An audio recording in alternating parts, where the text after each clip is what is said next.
E aí, tudo certo? Hoje a gente vai mergulhar de cabeça numa verdadeira sopa de letrinhas que está por trás de toda a revolução da inteligência artificial.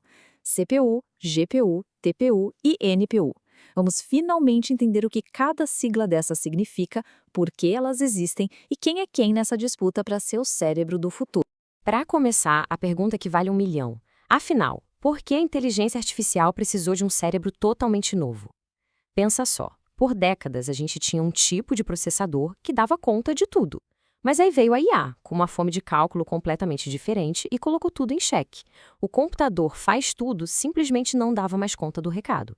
Era hora de criar cérebros especialistas. E foi aí que uma revolução começou lá no Vale do Silício.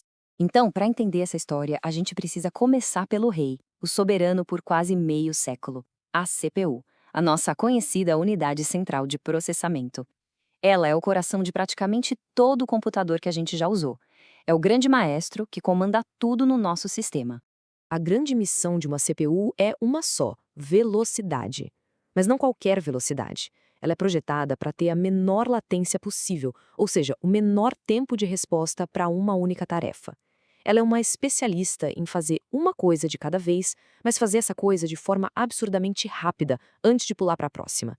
Isso é perfeito para o nosso dia a dia no computador, que é cheio de decisões e caminhos diferentes. Só que aí vem o grande paradoxo. As mesmas coisas que fazem a CPU ser genial para o uso geral tornam ela péssima para IA.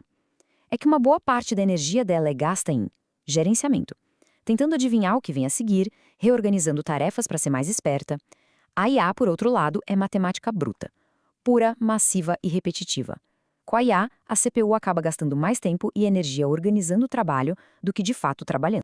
E foi aí que, de um lugar que ninguém esperava, os videogames, surgiu a primeira grande heroína da era da IA, a GPU, a Unidade de Processamento Gráfico. Uma ferramenta criada para deixar os jogos mais bonitos e que, quase por acidente, tinha a arquitetura perfeita para destravar o poder das redes neurais. E a diferença entre elas é assim, gritante. Enquanto a CPU tem alguns poucos núcleos super inteligentes para fazer uma coisa de cada vez muito rápido, a GPU tem milhares de núcleos mais simples. Ela não liga de fazer uma tarefa individual mais devagar, contanto que ela possa fazer milhares delas ao mesmo tempo. É a diferença entre um velocista de 100 metros rasos e um exército de 1000 pessoas correndo uma maratona juntas. E a IA, meus amigos, é uma maratona de cálculos.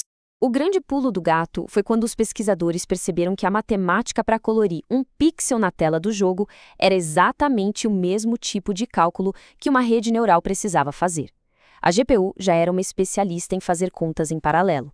Foi só uma questão de ensiná-la a processar neurônios em vez de gráficos. Mas só adaptar não era o bastante. A fome da IA por processamento era tão gigantesca que a indústria percebeu que precisava de ferramentas construídas do zero, com um único propósito em mente. E aí entram em cena os ASICs, os chips de aplicação específica. Processadores que não sabem fazer mais nada, mas que são os melhores do mundo naquilo que fazem: rodar inteligência artificial. E para a gente entender o porquê do primeiro grande especialista, dá uma olhada nesse susto que o Google tomou lá por 2013. A projeção era assustadora. A conta de energia e de espaço simplesmente não ia fechar. Usar CPU era lento demais, usar GPU para tudo ia custar uma fortuna. Eles precisavam de algo radical, e foi daí que nasceu a TPU. Nasce a TPU, a Unidade de Processamento de Tensores. Um chip feito sob medida com uma única missão: executar redes neurais na nuvem com a máxima eficiência possível. E a carta na manga, a grande sacada deles, foi resgatar um conceito de design lá dos anos 80 chamado matriz sistólica. A ideia por trás da matriz sistólica é genial.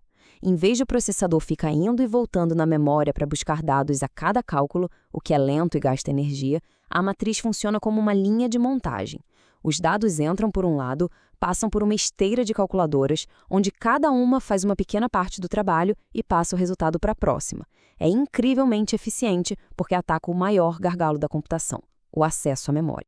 Beleza, se a TPU resolveu o problema da IA lá na nuvem, a NPU veio para resolver o problema da IA aí, no seu bolso. A unidade de processamento neural é o cérebro de IA que mora no seu smartphone, no seu notebook, no seu carro. E ela trabalha sob condições extremas. Tem que ser instantânea, tem que garantir sua privacidade sem mandar seus dados para a nuvem e, o mais importante, não pode detonar sua bateria em 5 minutos. E o mais legal é que a NPU já está em todo lugar, mesmo que a gente nem perceba. Sabe o desbloqueio facial do celular que funciona num piscar de olhos? É a NPU. Aquele filtro da câmera que te deixa mais bonito em tempo real? NPU também. O cancelamento de ruído que deixa sua voz limpinha numa chamada? Adivinha? É a inteligência artificial silenciosa, trabalhando com um mínimo de energia para deixar tudo mais esperto. Ok, agora que a gente já conheceu os 4 competidores, vamos colocar eles frente a frente. Porque a questão aqui não é qual deles é o melhor de todos, mas sim qual é a ferramenta certa para o trabalho certo. Mas antes, um alerta rápido. Vocês vão ouvir muito por aí sobre TOPS, que são trilhões de operações por segundo. Cuidado, porque isso é mais uma métrica de marketing do que qualquer outra coisa. Ter um número de TOPS altíssimo sem uma memória rápida para alimentar o processador é como ter um motor de Fórmula 1 num carro sem pneus. O que importa mesmo é o desempenho no mundo real. E essa tabela aqui resume perfeitamente a história. A CPU continua sendo o chefão gerenciando o sistema todo. Para treinar aqueles modelos de linguagem gigantescos, a GPU ainda é a rainha por causa da sua flexibilidade. Agora, para rodar esses modelos em larga escala, de forma barata e eficiente na nuvem, a TPU é imbatível. E para aquela resposta instantânea aí no seu aparelho com total privacidade, a NPU é a campeã absoluta. Então, no fim das contas, qual é o futuro dessa guerra toda? A resposta é a paz. A competição está virando colaboração, uma colaboração profunda e totalmente integrada. O nome disso é computação heterogênea. Pensa no chip do seu celular ou do seu notebook mais moderno. Dentro daquela pecinha minúscula moram juntas uma CPU, uma GPU e uma NPU, e elas trabalham em perfeita harmonia. A CPU gerencia, a GPU cuida dos gráficos da tela e a NPU fica ali quietinha, acelerando as tarefas de IA. Elas não competem mais, elas se completam. E se a gente olhar mais para frente ainda, as coisas ficam ainda mais interessantes. Já se fala em tecnologias como processamento dentro da memória, para eliminar de vez a necessidade de mover dados. E tem também a computação neuromórfica, que são os chips que tentam imitar a arquitetura do nosso próprio cérebro, prometendo uma eficiência energética que a gente nem consegue imaginar hoje. E tudo isso nos leva a uma reflexão final. A gente chegou num ponto fascinante, em que não estamos mais adaptando o software para caber no hardware. Pelo contrário, estamos literalmente esculpindo silício o próprio hardware para ser um espelho perfeito dos algoritmos de IA. O hardware está se tornando a matemática em forma física. E a pergunta que fica no ar é: qual será a próxima grande ideia, o próximo algoritmo que vai nos forçar a reinventar o cérebro digital mais uma vez?